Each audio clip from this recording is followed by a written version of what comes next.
Good? All right. You ready? I don't even like doing the intros, but I think it's good to do intros. Okay. Because I go into that. 86. Yeah. All right. So, 86 Media, the podcast with Holly.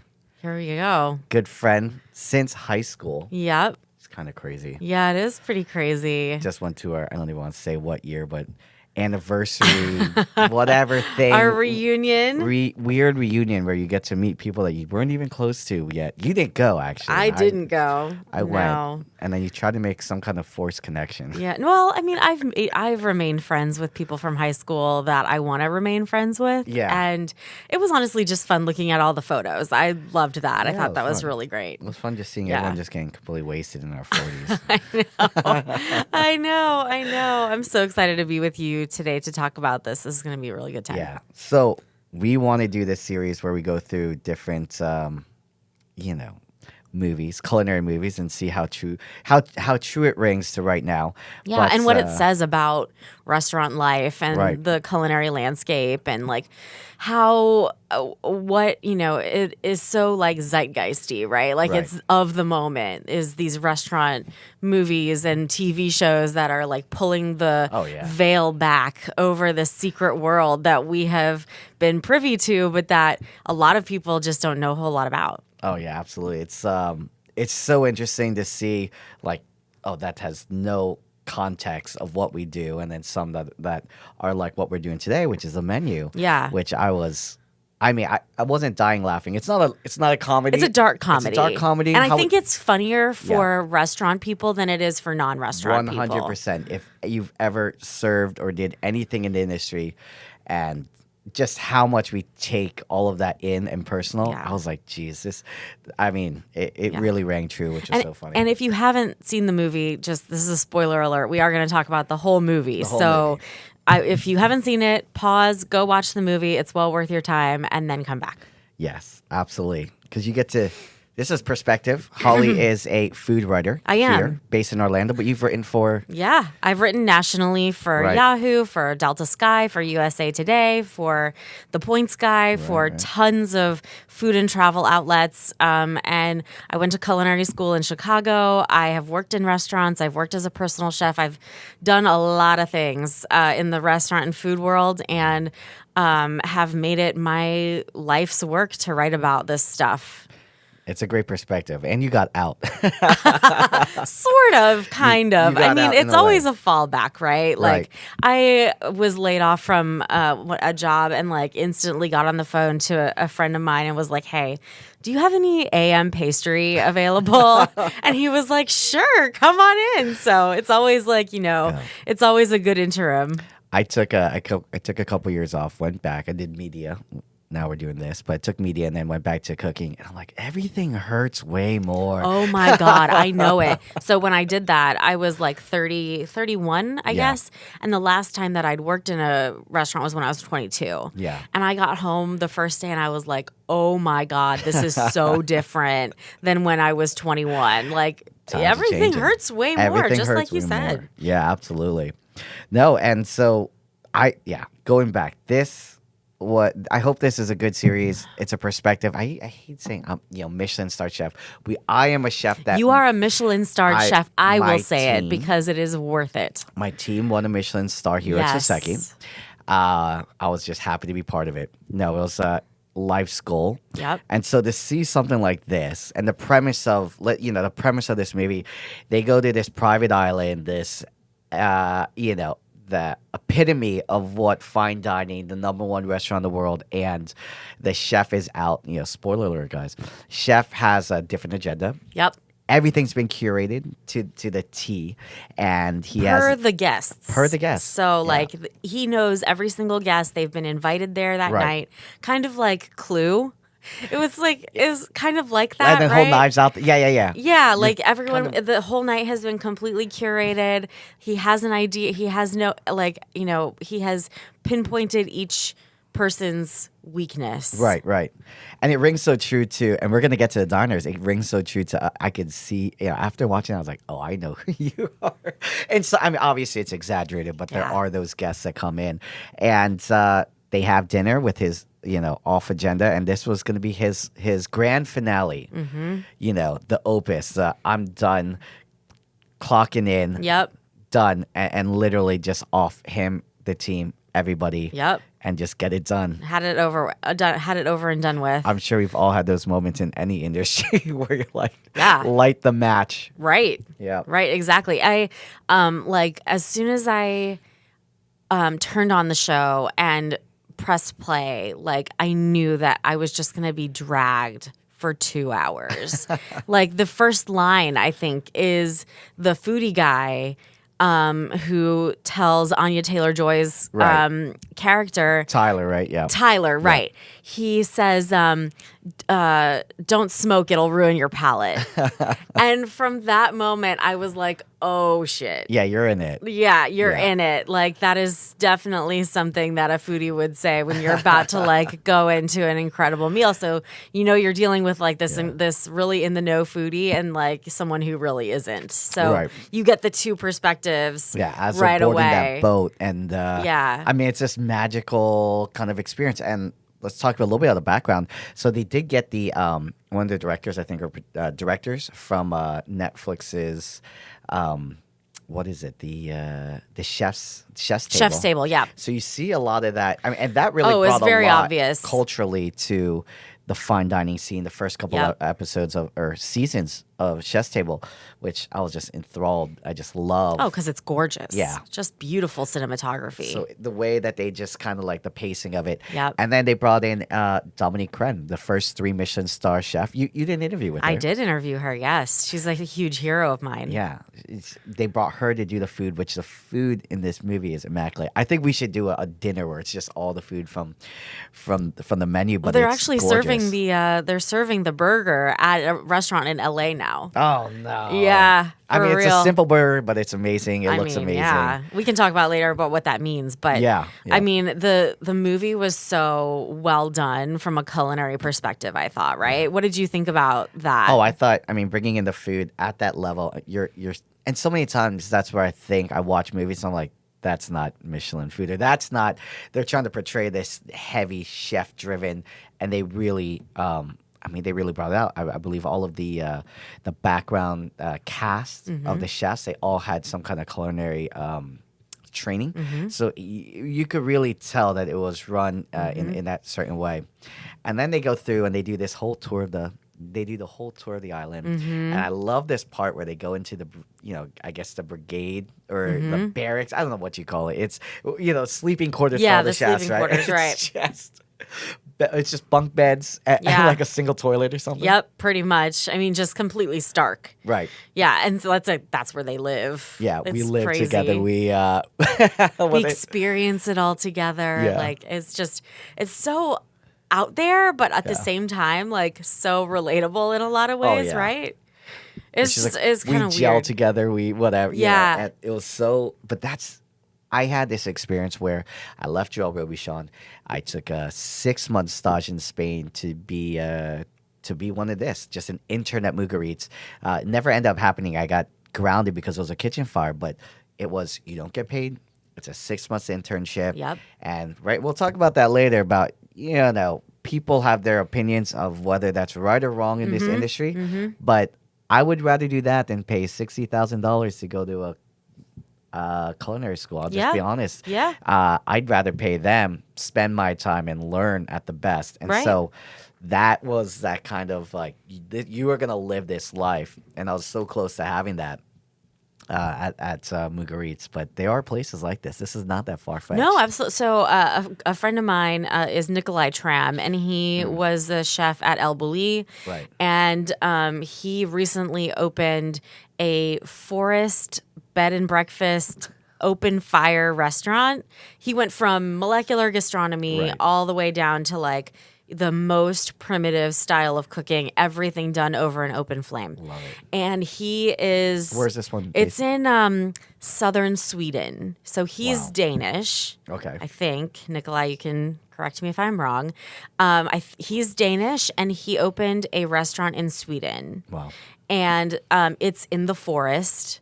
It's very nature. It's very homey, and the guests come and they stay for 2 nights, and you experience the open fire flame cooking the whole time you're there. And it's just like, and it literally reminded me very much of Hawthorne, the restaurant that is in the menu.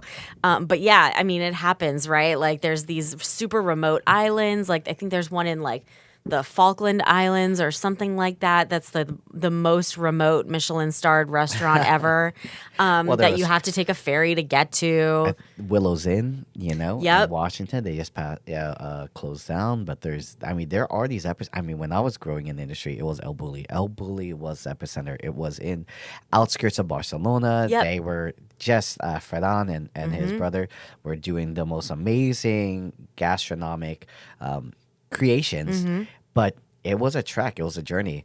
It is. And to twist that into it's not a horror movie.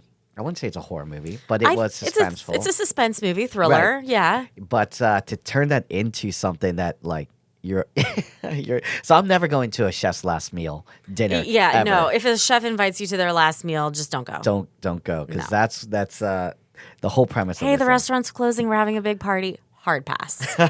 Yeah. Hard pass. So let's talk about some of the people who were invited. The patrons. Yeah. The patrons. I love it. So we have we call them the sushi bros, or the sushi bros. In New York they did a whole thing on sushi bros, but the investors are the friends of the investors, and that was the 3 guys in there that they're everyone, all the patrons were there, but they weren't there for the experience. Right. They're there, I think, more for the clout, right? Yeah, just to say they were there. Right. Yeah, exactly. I was invited to the chef's last meal or whatever. Exactly. Yeah. So how many people were there for it? But the 3 investors, and in the beginning, they got the attitudes. They're a little bit, and realized quickly. I mean, they demand bread at the no bread course. Yeah, exactly, right? Exactly. I loved that moment for them when you as a watcher, as a moviegoer, start to realize that there's something going on right when they give them the tortilla, right? Right. That's the big, that was like a turning point, right? So when they pass out the tortillas and like the guy is like, what the fuck is this? Yeah. And the hostess or the maitre d' comes over. She goes, "It's a tortilla." Was one of the funniest moments of the entire movie. And then she's like, "But also it's a showing of how your firm is stealing money from all of these other people, whatever." Yeah. So that like the jig is up, like something is going on here. These people weren't just invited here because they're important people to the chef. Like, absolutely. Yeah. Hong Chow, she did an amazing, as Esther. Yes. This stoic, like Nordic, just really embodies the islands or the chef. It was like an extension of all of this. It was perfect. She was perfect. I agree. Even down to like the costuming, I thought was perfect. It was like very like minimalist and neutral, and they wanted to put her in more like this kind of suit and very professional. And I thought the costuming, the bang, like the whole outfit. The bangs, yes. The bangs, it was perfect. I thought it was great. So, and then there was the regulars, that older couple, right, who had eaten there 10 times, and you realize that too. Like they didn't even want to do the island tour, right? Yeah, right. Right. They're just we've done this before. Yeah. We'll just skip it. How true that rings to these super elite that come, and of course they're poking fun. I have regulars that we absolutely love, but that you've been here before, you've done the song and dance, but they're not really in the engaged. Yeah. Yeah, absolutely. Yeah, that was really, really interesting. And then we have Tyler and his escort. Right. Find out. Yeah, later we find out she's not his girlfriend. Which, the whole time I'm like, oh, she's his girlfriend. And then he starts, speaking to her in that way. And I'm like, oh, shit. Definitely not his girlfriend. And I feel like the guests, we are seeing it from the guest perspective, or from her perspective. Margot we are the lens, right, that we see all of this going on as the peasants, as he said during the bread course, right? Right. The unlucky ones who couldn't get a seat. That's right. So I thought that was interesting. And then sitting across from the super uber foodie who knows everything. Yes. When they made him create a dish, well, I forgot what they called it. Oh, that was so painful. Tyler's bullshit. Oh yeah, Tyler's inedible bullshit. I thought that was hilarious because you do get guys who come in and it's like, that was the Paco Jet, right? It was so cringy, so cringy. It was cringy. And I will say that I am super guilty of being trying to guess how the preparation is, right? Did you do this chicken sous vide? How did you use the aeration? I know anything about wine. Right. But exactly that. And I was like, well, shit. I do that constantly. Yeah. Just try to guess the preparation. Try to guess the techniques. I find it fun, but it's also super obnoxious. It's so obnoxious. But I do, if I'm going to a place, obviously, you're spending $350. We just went to Saga and some of these places with my wife and beverage director. You're just like, so what's this? How they do this? And you're dissecting everything. Are you really enjoying? So, oh man, it's a good question. Yeah. It's a good question. I think you are. I think there's certain enjoyment in it. The third glass, I'm really enjoying it. Well, yeah. I do think that there's certain enjoyment in figuring out the technique and right. Especially as a foodist. I don't like the term foodie. I like foodist. Foodist, okay. Or a food enthusiast. Enthusiast, yeah. That, you want to see these techniques that you've read about or heard about in practice. I think that is interesting. Especially when you hear, this is that famous dish and you really want to, really get in there. But yeah, exactly. We went to Paul Bocuse restaurant in Lyon and had his famous mushroom soup with the dome of puff pastry and super famous that he served to François Mitterrand, and it was really just getting to experience those super famous dishes and see the technique. They took us through the kitchen at the end of our meal, and it was the coolest thing that I'd ever done in the culinary world. Very, very cool. But yeah, I do think that there's a level of enjoyment in dissecting the techniques. I enjoy when guests they figure things out. It's enjoying it. Yeah. You're connecting on another level, I think. Giving advice on how it can make it better, that's a whole different story, right? Unless you're just literally asking. The over the top part that I love that. Speaking of critics, then there's the food critic and her publisher that was there, and I also felt super dragged by her as well. The editor and that was perfect. Yeah, I've been writing about food and reviewing restaurants for 15 years, and I will say that when they gave her tortilla with all the pictures of the restaurants that had closed. Was that a cringe moment? It was a cringe moment for me because I haven't closed down any restaurants, but a lot of restaurants that I have reviewed have closed. You're honest. Not because, of whatever I've said, but for other reasons or whatever. Right. And honestly, there are some that I really was brokenhearted about that I reviewed and closed afterwards. Right. So that really was ouch.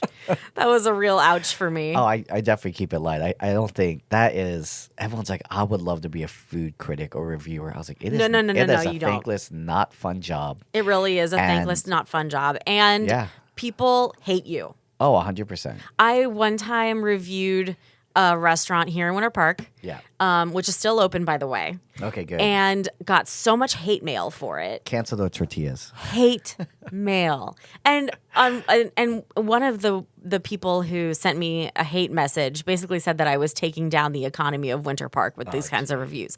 And I was like, you know what? I wish I could be that powerful. I'm not, though. The restaurant, it still exists. There is power in, if you give it power. I'm not that chef, Yeah. But there are parts of it where I'm reading every single review. Yeah.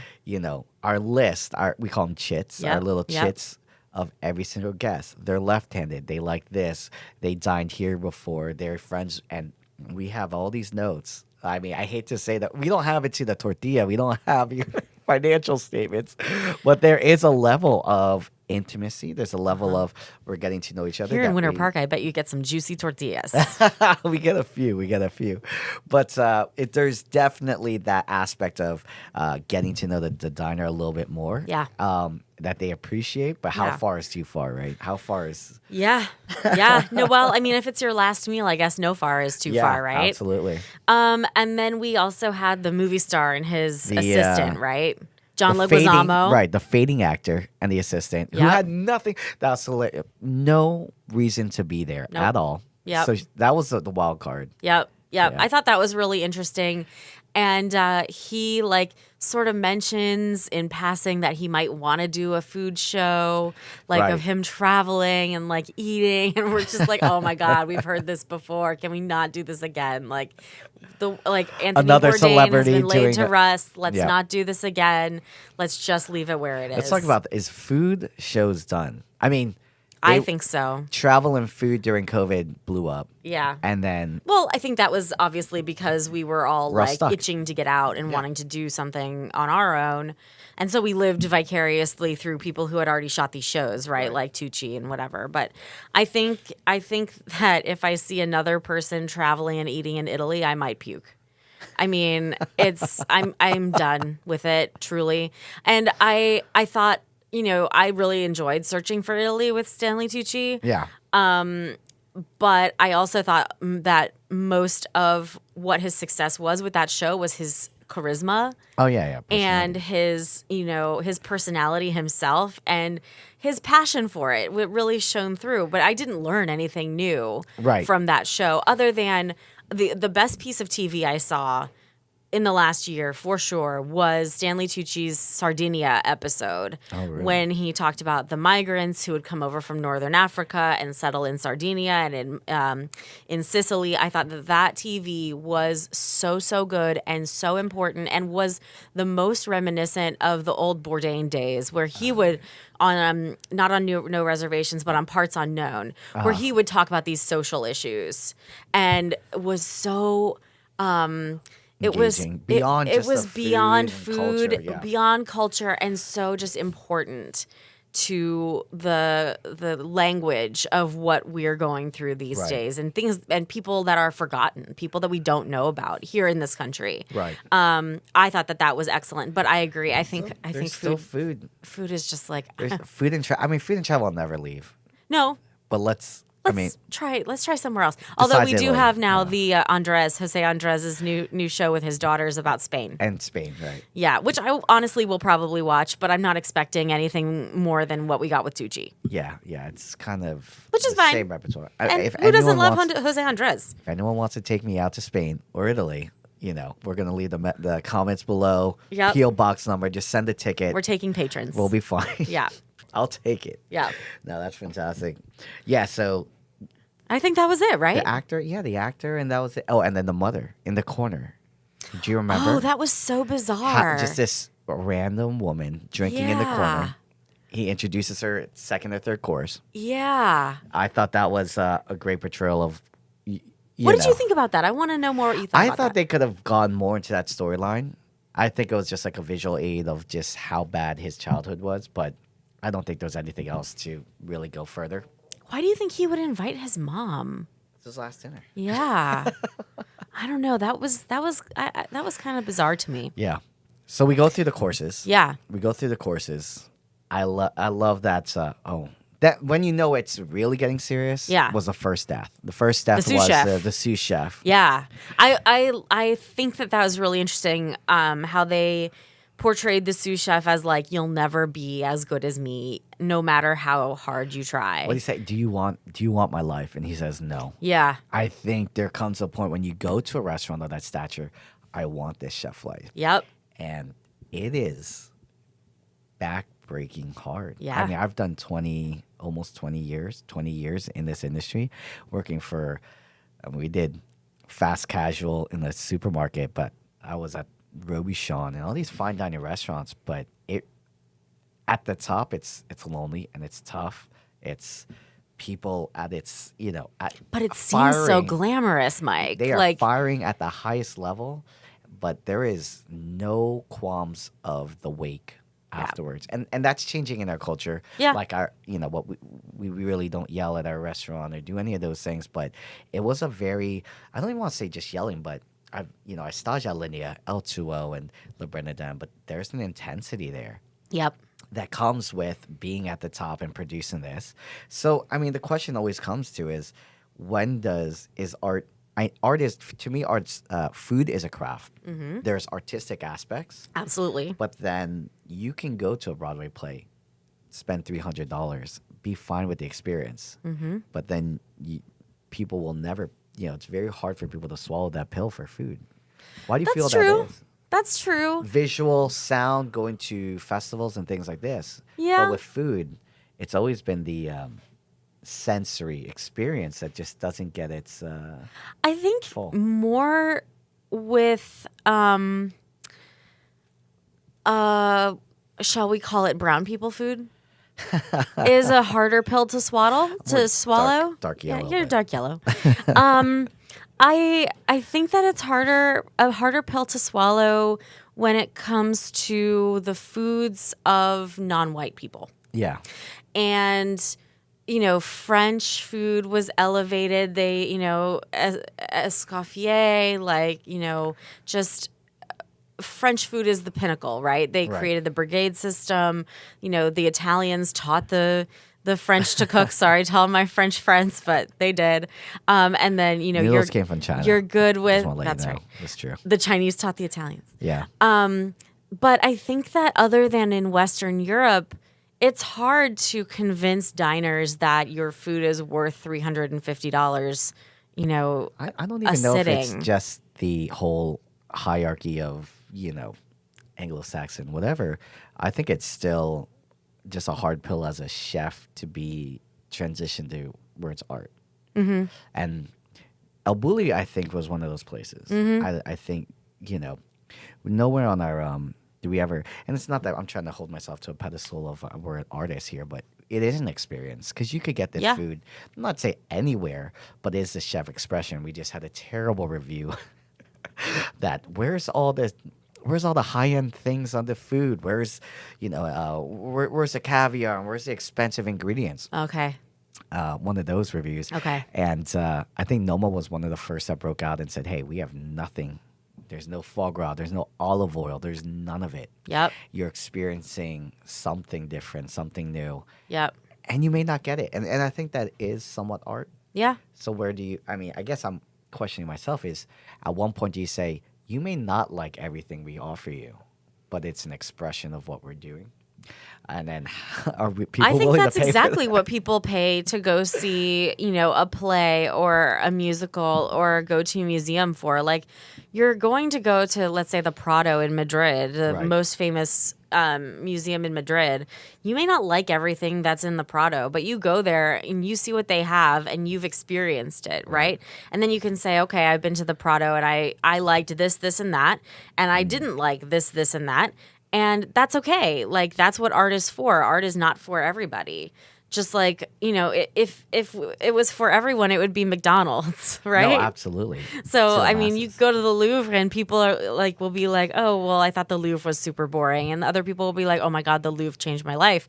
Like, this is art. Art is subjective. Art is not for everyone. To a degree. And I think that that's what it's supposed to be. Well, when you're doing 10 seats, and only open 4 days a week, which to me is the only way that this, as the headlines go now, is fine dining dead. The only way that I can see I can keep my sanity and also cook the food I want to cook is to open up on not the primo spot of Orlando, and to not have the primo equipment and not have all of those things, to sacrifice a little hardship to create this kind of environment so that my team and myself are happy and we have lives outside of work. But continuing to tell those stories and how much, these stories that the chef is eloquently talking about, how much of that range true to, I went strawberry picking with my daughter, and now we have green strawberries for next season's umeboshis. And you is this even worth it? I mean, to me, I don't even question it because it's what we do. It's part of your life. Yeah. It's the part of your life. Yeah. But it's definitely something to think about of dining as an art or craft or whatever you want to call it. Yeah. I think that cooking certainly is the art. Plating certainly is an art. Right. But what about the art of eating? Right. Right? Like, what I feel like you're creating something, you're giving it to the diner. What does the diner bring to it that also makes it art? Right? No, absolutely. I think that there's definitely something there too. And that's why I like what we did at the restaurant. We always say there's no kitchen back here. There's barely any kitchen. There's a podcast room, but there's no kitchen. I'm sure some of the chefs would really love a real kitchen. But you're in front of the gas. Yeah. There's no walls. Yeah. It's conversation back and forth. We always say it's a dinner party. We get to hear what you have to say about your experiences in the same turn. And so that conversation is art to me. Yeah. That's what makes it so exciting and so interesting. And, I'm sure I've sat down at chefs' tables and had conversations with the chefs, and I'm sure other diners around me have been like, oh, she's the Tyler, right? You know what I mean? But also, for me, that's the most fulfilling thing, and why I've made talking to chefs my life's work too, is because learning about these stories, learning what's behind the ingredients and the veil is so. That's what's so enthralling. And I personally find music festivals and those kinds of things not worth my $350 because I have to be around all these sweaty people who we're all experiencing it together. Yeah, I'm not super into EDC or whatever. That's my husband's bag, not mine. I would much rather sit in a 12-person restaurant. I could get down with that. I could go to Taco Bell, get a chalupa, and throw caviar on there all day long. Nice. Yeah, that's a power move right there. Yeah, totally. Now I enjoyed the movie. I don't want to get too far into it, but I really enjoyed it. What I thought was also really interesting was the angel investor. I want to know what you think about that, since you obviously you run restaurants, you have investors. And there was an investor in the movie, and he is murdered. And one of the really funny parts of the movie was that Ralph Fiennes' character is he asked for substitutions when there are no substitutions. That also was such a funny, dark comedy moment. You're getting into a chef's vision and what he wants, and he's been doing it for this long, and you still want to, hey, what if that compromise? Yeah, right. And we say there's zero compromise here. It's either good or bad. Mm-hmm. We either had a good service or bad service. And I hate to be that real, but it really brings perspective of are we really winning? Are we really doing what we want to do? Because you're crazy to work this many hours and do this for us not to really make an impact. Not for our guests, but for ourselves mostly. Yeah. And, what's so second? Sorry to say, I have no investors. If I want to close 4 days, I want to close 4 days. If we want to, it was really that, like I said, we don't have all the fancy tools as other Michelin-star restaurants, which I think is hilarious, but I wanted full control. Mm-hmm. So in a way, there is that chef,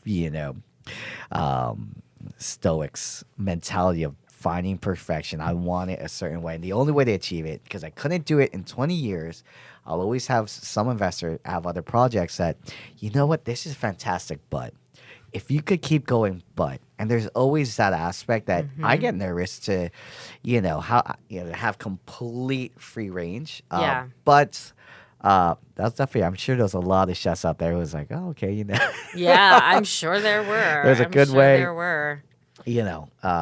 I always see it as, you're either trading time for money or you're trading money for money. And so time is tough to get back. Yeah. And so time is the most immeasurable expense. You can't measure it because it has no value. It is so valuable that it is invaluable. It's a vapor, So for sure. It was kids will teach you that. Oh, right? Kids will teach you how much time you have. Yeah, you have left on exactly. this green And how earth. valuable your time is, for sure. But all in all, I thought this was a movie not just for chefs and like there's Burned, and we're gonna get into. I hope we do more of this. If you like to see more of us breaking down some movies, but this I thought was a great perspective for just anyone. I was watching a whole bunch of reviews and content creators and people in completely different industries can truly relate to this. I think it was really a study into just like the human aspect of what we're doing and your love and what you're doing in life, but also who are you pleasing? Right? Yeah, I totally agree. And I was thinking about this on the way over, and I'd love to hear what you think. But for me, your cheeseburger was taglish, right? I mean, I want to get into the bear episode or bear, but we'll talk about the bear next time. Truly, like I went from fine dining and then I went to a Korean supermarket to open up. Yeah, and we were doing sous vide everything, oxtails, and we really just did it up, and it made me happy for a long time to cook in that manner. But there was still that tug of fine. I love fine dining. It's definitely in my bones. But there are days when I just whisk off from here and just flip burgers for a good 2-3 hours. Absolutely. And be absolutely content with life. Yep. Okay. That's what I thought. I was like, Mike had his cheeseburger. I've had my cheeseburger moments. The taglish. Yeah, I bet you go back to the cheeseburger every once in a while. We'll have to do a good cheeseburger episode on one of these whatever channels we're doing. But thank you so much for being here. This has been so much fun. Absolutely. Anytime. I hope you're going to be a guest more often. I'd love to. If we want to see more, put down below what movies. Yeah. What are your top 2 movies for food? Oh man. I loved Chef with Chef, what's his name? From Jon Favreau. Jon Favreau. Thought that was excellent, and I loved Julie and Julia, but only the Julia parts. I'll agree. I actually watched. There was an HBO Julia Childs. Oh, I watched that too. I thought it was excellent. I mean, I'm like, why am I watching? Because I grew up watching Julia Childs with my grandmother. Yeah. That all of those shows, it's just. I thought it was super excellent. I think we need to do a compare and contrast between the HBO show and Julie and Julia, because I thought they were both like. I thought that the show Julia on HBO Max was what Julie and Julia should have been. I agree. I would have been so thrilled about that. It was fantastic. Yeah, I agree. Yeah, I can't wait for season 2. How about you? What was your top 2? Man, what is my top 2? I have no idea. I actually tend to shy away from kitchen movies, because I don't want to watch them and then be so disappointed. And there's an episode even in The Bear where I had to shut it off because it was so real. Ooh, I can't wait to hear about it. Yeah, so we got to talk about that. But okay, fantastic. Thanks again for coming absolutely. out. Definitely click like, subscribe, whatever you do on YouTube. Yeah, do it all. Cheers. Thanks, guys.